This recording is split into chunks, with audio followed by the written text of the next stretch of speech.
Hey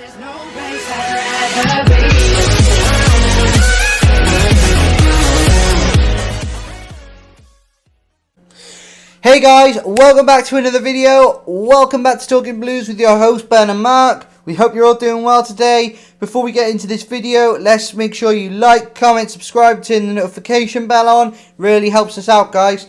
So let's just get straight into this. You know, this is an exciting video. It's finally done. Raheem Sterling to Chelsea. Pending medical. It's done. Let's have a look at what Fabrizio Romano has had to say. Raheem Sterling to Chelsea. Here we go. Final approval arrived from Man City. 45 million fee plus 10 million add-ons. Personal terms agreed days ago. It was never an issue. It's done. Contract until 2027 plus option for a further year. Tuchel already had direct conversation with him. So, Dad, what do you think? Straight away, you know, Sterling to Chelsea, pending medical, it's done. And pending the announcement, obviously, from Chelsea. What do you think? Yeah, this is music to my ears. You know, we've been waiting for this, you know. It's been a cliffhanger for the last 3 weeks. And, you know, definitely. Back and forth. But, yeah, you know, Sterling coming to us, great. Yeah, and I think, you know, he will bond with the other players, gel well, you know, and like I say, he's got a lot of pace, a lot of firepower, 13 goals in his last season at Man City, and yeah, let's go. Yeah, I'm truly over the moon. This is finally done. 13 goals last season from Raheem Sterling is amazing, you know, for a player who is so versatile, can play left wing, right wing, false nine, central attacking midfielder. You know, he can definitely score goals, and he will add goals to this squad for sure. So there is some news on his medical. Let's have a look at what Fabrizio Romano has had to say about this. Raheem Sterling will undergo medical test today afternoon in London as new Chelsea player. Being told it will take place in a few hours. Sterling will sign contract until June 2027 with an option for a further year with Chelsea. So, straight away, as we know, until we've had confirmation from the club, it's not officially done. Mm-hmm. But as we know from Fabrizio Romano, when he says here we go, it means it's done. It's just a matter of a few things being sorted out. But we've already had some news about what will happen as soon as Sterling, you know, is announced. So here's a bit of news on what he will be doing as soon as it's all signed off. The plan is for Raheem Sterling to join the Chelsea squad in the United States next week. Straight away, I'm happy. I'd be glad for him to join, you know, join the squad next week, get embedded in as soon as possible. I want to see him gelling. I would like to see him play the first friendly versus Club America on Sunday. So we've got a few questions to go between each other, but let's also hear your views, guys, in the comment section down below. Get involved. Let's hear your views. So my first question is, what position does Tuchel play him in? You know, will he play him as a left wing, a right winger, a false nine, or a central attacking midfielder? Or will he rotate him constantly and get him playing different positions? Or will he have just that one permanent position? Also, will Tuchel change to a back four, or will he keep the back three system? I personally think he could play well in both systems, back three and back four. And I think he's going to have a rotational role from time to time, but I think his main home is going to be that left wing position. What do you think, Dad? Yeah, in the left wing position, got a lot of pace, you know, good touches on the ball. But, you know, he's very versatile, you know, being able to play left wing, right wing, false nine, and central attacking midfielder. Yeah, he's very versatile, and I think he's a great asset, you know. You know, he's a great asset to the club, you know, especially, you know, his pace, his low centre of gravity. He's got a willingness to take on players and to put the ball in the back of the net. He reminds me of Eden Hazard in some ways. You know, not so many. Like, you know, Hazard was unreal for a player of his quality, now you'd be looking at the back end of £100 million for a player of that quality. Sterling is fantastic. Does remind me of Hazard with his pace and his so low centre of gravity and to take on a player.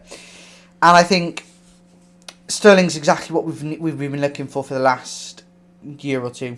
We had Christian Pulisic back in 2018, and he was fantastic. He was absolutely fantastic. He was really good on the ball, driving at players, low centre of gravity. He was scoring goals for fun when Frank Lampard first brought him in. He's gone downhill, and I think realistically, Pulisic needs to be back at that level. But I think the reason Raheem Sterling's come in is to sort of take on that role of what Pulisic was doing. A lot of injuries have gotten Pulisic's way, and I think that was the problem. Let's just see what happens. Pulisic could easily leave the club, or he could easily stay, but I do personally think he's going to be Todd Bowley's poster boy. American, captain of the United States national team, American for Chelsea, owners big in the States. They'll want a poster boy, someone who they can, get the American flag. Captain America.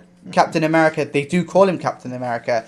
But I just do think he'll be, a big thing for us in America. That's the one thing that's going to help us with a lot of publicity in America. But, I just think great signing. Great signing. My next question, though, is what does it mean for the likes of Kai Havertz, Timo Werner, Mason Mount? Will they be pushed out, or will they manage to keep their positions in the squad? Because, personally, Mason Mount was amazing last season. Timo Werner,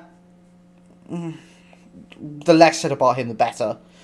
Kai Havertz was wonderful at the end of the season. He really, really started to pick up the pace and get goals. So what's your thought, Dad? What do you think? Any players that would be pushed out for Sterling? Well, there could be, but Sterling can play many positions, like I say, and Thomas Tuchel can rotate him around a lot, so you can utilise him, in various games. But I wouldn't like to see some of our key players being benched because of him, I do think. Do think that he shines. Raheem Sterling. He does shine 100%. He is going to be our man. He's going to be our main player, I think, for the next however long. Exactly. And I just do believe that with him being able to play multiple positions, that gives an opportunity for other players to come in and play alongside him. Mm-hmm. And the question is now, and this is the one question I've been asking myself, is the type of player Sterling works really well alongside someone like Timo Werner. Because back in Leipzig, when Timo Werner was playing, he had someone there with him all the time, who could take on a player, who could move the ball forward very quickly and get it into his feet. Could this be the ideal transfer to get Timo Werner playing? What do you think, Dad? Yeah, could possibly. Yeah, he's got a lot of skill on the ball, Raheem Sterling. Yeah, very quick paced. Yeah, I think it could be quite advantageous to Werner, but we just got to see how these gel. I mean, the question is, will they gel? Will he gel well with the players? I mean, of course, he's going to gel well with the English players in the team. You've got the likes of Reece James, Ben Chilwell, Mason Mount. You've got all these types of players. But the one player I think that is going to really help Sterling, and if he starts doing what he's supposed to be doing a bit more, which is passing the ball forward and getting the ball over the top, is Jorginho. Jorginho is such a creative player when he wants to be. And I think if he starts being as creative as I know he can be, I'm sure that Raheem Sterling will do exceptionally well. You know, Sterling is very quick, as we said before, and he can run in behind. But so can Timo Werner. And I think that if we can get Jorginho playing and passing the ball long range to Sterling and the like, I think this could be a very productive season. What do you think? It's all about the fine balance, yeah. And in the past, some of these key players have come to various teams, yeah, and they haven't quite gelled. The chemistry isn't there. But you can't expect it in 1 or 2 games, but time will tell. Of course. And I always say this, the proof of the pudding is in the heating, and just give it time. Yeah, and I think just once again, Sterling is what we've been looking for. Just now is the time to prove that he is one of the best players if not in the league, but in the world. Yeah. Guardiola didn't give him all the time in the world and didn't give him a lot of game time. Of course, Man City have a lot of star players, and they all wanted to play. Sterling didn't give as much of an opportunity. He didn't get as much of an opportunity as he should have, and I will say he's a very underrated player. I've had a lot of people say to me he's not that great.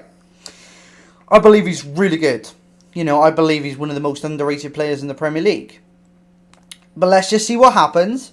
Let's not put all our eggs in one basket, because it could go wrong. It could go really horribly wrong for all we know. But let's see. Let us know what your thoughts are in the comments, guys. What do you think? Where will Tuchel play him? Will Sterling push out any players? Will Pulisic shine with Sterling? Will Timo Werner shine with Sterling? Let us know in the comment section below, guys. Before we end the video, just want to make sure you like, comment, subscribe, turn the notification bell on, and we'll see you guys in the next video. Take care, guys.